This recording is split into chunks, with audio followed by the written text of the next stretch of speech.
ก็เจ้าสบายดีพ่อแม่พี่น้อง FC ทางฝั่งลาวและก็ฝั่งไทยเนาะมื้อนี้ก็มาพบพ่อกับดือเบาเราอีกแล้วพี่น้องเขาเจ้าได้ใส่แม่นมาเนาะใส่แม่นมาโอ้โหอยู่นี่เห็นว่าต้นอันนี้มันเหี่ยวเนาะเดี๋ยวสิพาไปเบิ่งว่าตัวอ่อนหรือว่าตัวตุ้นเข้าบ่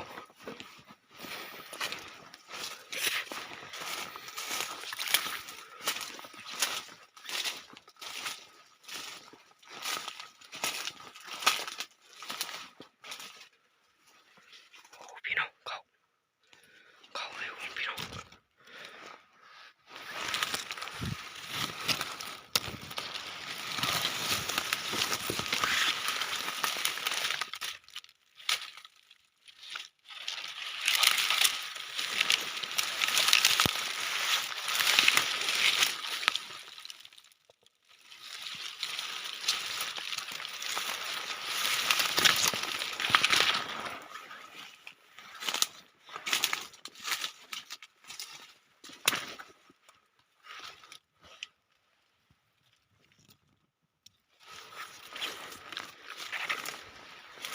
เข้าใหม่ๆพี่น้องหากลับมาเข้าเนาะ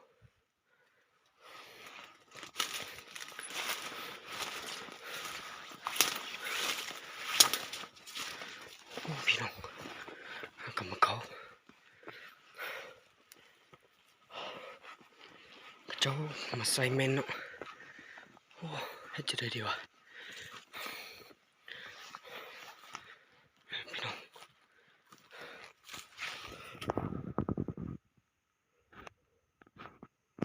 ต้นนี้เลยเข้าใหม่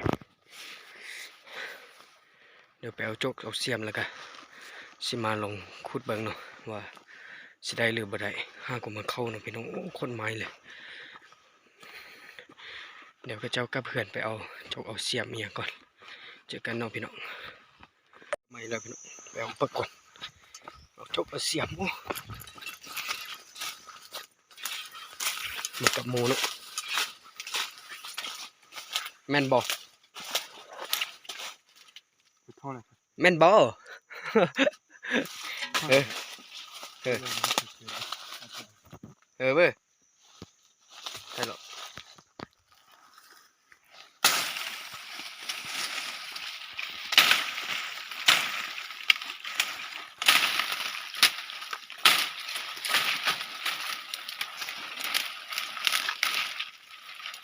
เดี๋ยวเรา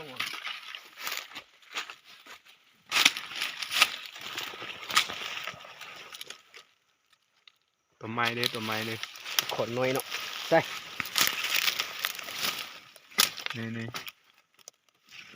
ตัวไม้เลยโอ้อะเสียสู้เราเดี๋ยวจะเอาดิทุบแต่จังผมขึ้นแล้วแม่นเอาไปขอเทียบทำไมเลยพี่น้องหัวกูเข้าเว้ย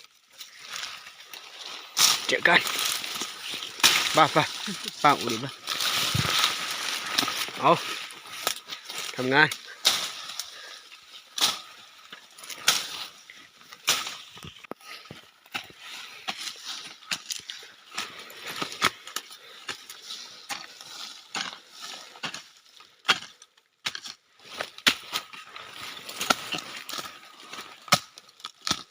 เข้าหน่อยเลยบุ้มบุ้มมุ้ยหูสการเตะบุ้มหู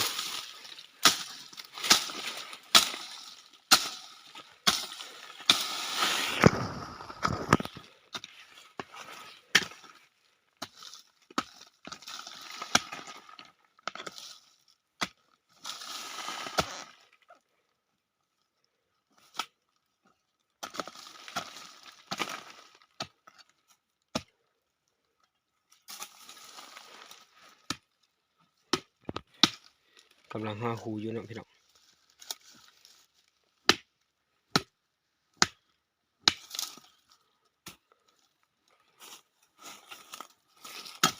ท่อทุ่งมา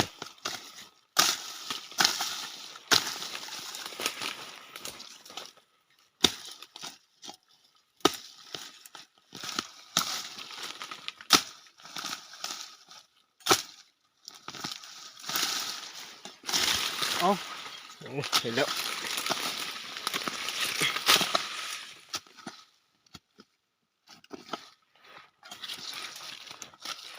ต้องจะผูกแดง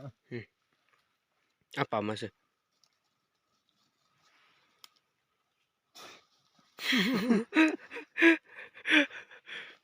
ให้ถอยอย่าท้อเลย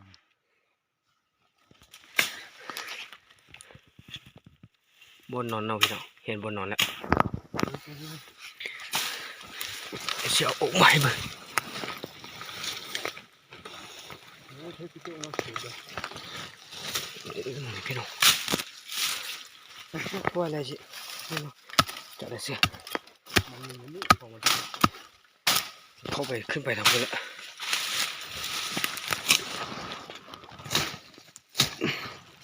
ไปแต่หูเดียวพี่น้อง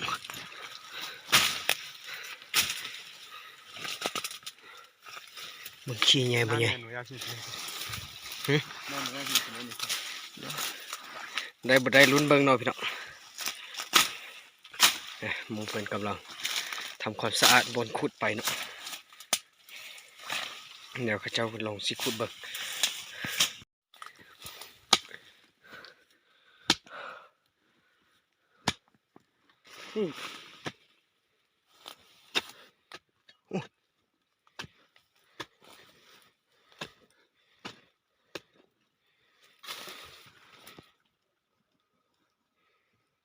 มึงระวังเด้อระวังเด้อ อุ้ย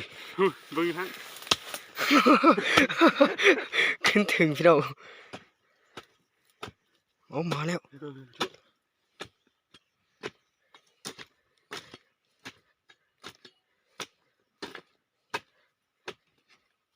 อ่อนตันเว้ยอ่อนตัน อุ้ยลุ้นครับอุ้ยมาแล้ว พ่อเลยจ้ะ ฮะ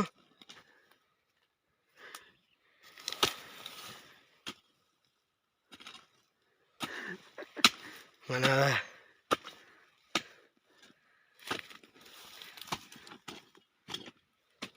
มึง เย็ดจังหวะนี้มาแล้ว ทุกที มาแล้วพี่น้องอุ้ย เห็นเลยดิ อุ้ยอุ้ย แล้ว เฮ้ยพี่น้อง เอา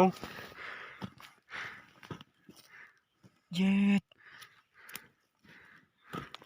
อุ้ย โอ้ย เฮ้ย เอ้ยพี่น้องได้เสยอุ้ยอุ้ยพี่น้องได้เสยยังมีอีกบ่หมดแล้วพี่น้องโอ้ยได้เสยพี่น้อง ติดเพื่อนยี่เนาะ อุ้ยเฮ้ยฟังเสียงอุ้ยอุ้ยอุ้ยพี่น้องเอ้ยมันครับพี่นี่มันคือเก่าเสื่อมเหี่ยว ยาวเลยสิเชียว มันพี่น้องเอ้ยอุ้ยเนาะ ก็พ่อเลยจ้ะอักลาลี อุ้ยพี่น้องมันคือเก่าเลยครับพี่น้องโอ้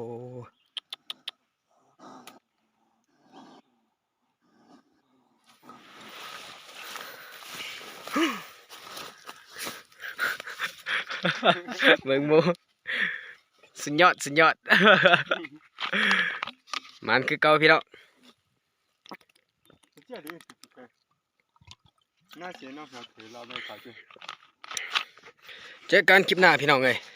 คลิปนี้กับมันคือเก่าครับขุดแต่น้อยเดียวเนาะ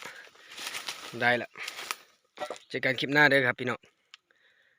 สบายดีบ๊ายบายพี่น้องเจอกันคลิปหน้า